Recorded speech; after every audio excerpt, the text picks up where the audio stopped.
Not all advice that you hear about money and investing is good advice. In fact, a lot of it is outdated. In today's video, we're going to take a look at 11 of them and what you should do instead. The first one is following your passion.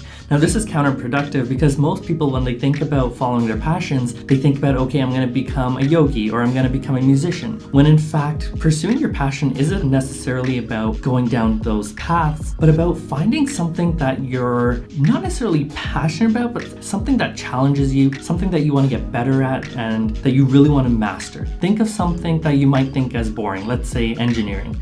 Now, engineering for most people would be potentially boring, but if you're dedicated to becoming the master at it, becoming the best at it, then down the road, engineering is going to become your passion. So now that doesn't necessarily mean that yoga or music can't become your passions, but the idea here is to expand your ideas of what pursuing your passions really mean. The second one is that more money is the solution. But think about it, how many high income earners that live paycheck to paycheck? Think about athletes and actors that they make millions, but once they stop working, they end up broke. Even think about lottery winners. They get all this money, but within a few years, they're back to being broke or in debt. And why is that? Because money isn't necessarily the solution, but it's about having strong money habits. Think about investing and putting aside 10% of every paycheck into savings and investing. Now, that is something that in the long run will help you build wealth. There's a story about a janitor who, after they passed, the community found out that they actually had $8 million that they had donated throughout their life. Now, you might be thinking, how is a janitor going to come up with that kind of money?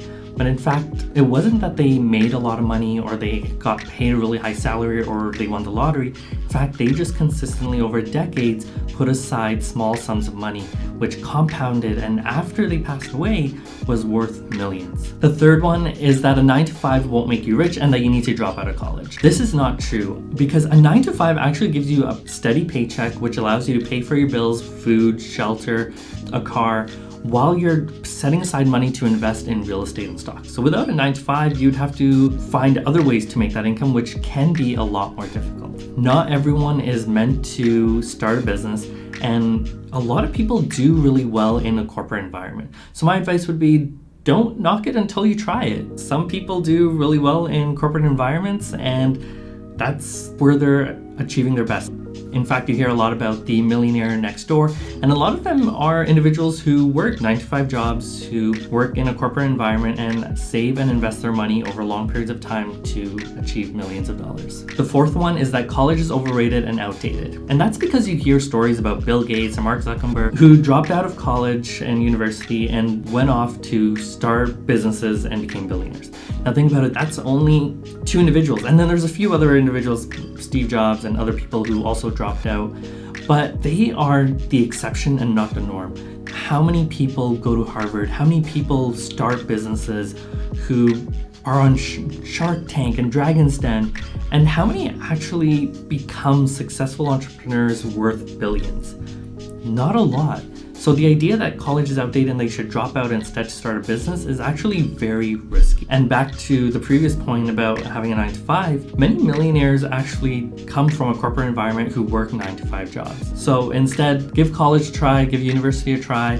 If nothing comes out of it, at least you'll probably make a few good friends. Okay, the fifth one is YOLO. You only live once. And that is not good advice. It's bad advice because people use it as an excuse to spend excessively and go into debt. For example, they want to go on that vacation. They want to buy a new bag, for example, that's cost thousands of dollars. And they're like, let's buy it. And they'll put it on their credit card and go into debt for it. And they're like, oh, but YOLO. And that is actually very bad advice because people, I feel like, can't conceptualize that in 30 years they're going to be retiring. And once you get to that age and as you get older, it's going to be harder and harder to live paycheck to paycheck. You might not be able to work as much. You might need other sources of income. But if you haven't started those habits early of putting money aside, saving money, then it's going to really impact your financial future. And I think the biggest thing that took me a while to realize is it only takes a few years, 2 to 3 years of hard work, saving and investing properly to set yourself up for long-term financial success. All right, the sixth one is trusting financial advisors with your money. Now, this one's not good advice because financial advisors generally have a conflict of interest. They're going to want to sell you products where they make higher commissions, for example, and even if they do charge fees, let's say it's like 1% or 2% of the money you invest with them, over a year or two that might not seem like a lot, but over decades that can actually amount to like more than half of the growth of your investments that you make. Imagine your investments grow by $1 million, almost half of that might be going to a financial advisor that only charged 1 or 2% in management fees. And today, investing has never been easier. You literally need one ETF, one stock. So for example, you go onto your brokerage website and you enter in one ticker that you want to buy, and that buys a portion of every stock out there. So I'm not really sure how a financial advisor could help any more than that when you're already buying every single company out there. And just continuously buy that over decades, and that will achieve massive wealth. The seventh one is that you can beat the market, or that you should try to beat the market. Now, this is very hard because individuals think, okay, I'm going to try and beat the market, which is thought of as the S&P 500. Now, the S&P 500 is said to go up on average about 7 to 8%. Now, it's not steady growth where every year it's going to go up 7 to 8%. Some years it's going to go up 40%. Some years it might be down 40%. So what you want to do, instead of trying to beat the market, is think of it in the long term, and instead just keep on buying, focused on putting a small percentage of your paycheck into the market every month, and that is what you need for long-term success. Advice number 8 that you hear is, I'm gonna buy the stock market when it crashes. That's when it's on sale, and that's when I'm gonna buy. That's what I'm waiting for. But in fact, you have to think about what's gonna happen, what's happening around the world when that stock market crashes. It's not like it just suddenly goes on sale. There's a reason for it. And oftentimes it's during global crisis. For example, a war, the great financial crisis of 2008. During those times, that's when the market crashed. And during that time, most people weren't thinking, oh, this is the perfect time. Most people were scared and trying to get out of the stock market. So saying that you're waiting to buy when the market crashes is much easier said than done. Number 9 is that investing is complicated. And that's because the media and Wall Street want you to believe this. Because if you think it's complicated, then you're going to go to them for advice, and then they're going to be able to charge excessive fees to help you manage and grow your money. And the stock market is one of the only places where paying more does not get you more returns. So paying more in fees does not get you more return. So instead, the best thing you can do is buy an ETF, which buys a portion of every single company out there, and keep buying that day in, day out. And over the long run, you will achieve financial success. And you don't need a financial advisor to do it. You can do it all on your own. Number 10 is that credit cards are evil and that you should never use them. But if used wisely, credit cards can be very helpful, especially if you use it for something like travel hacking, where with the right credit card, you can get travel points, which you can use for free flights.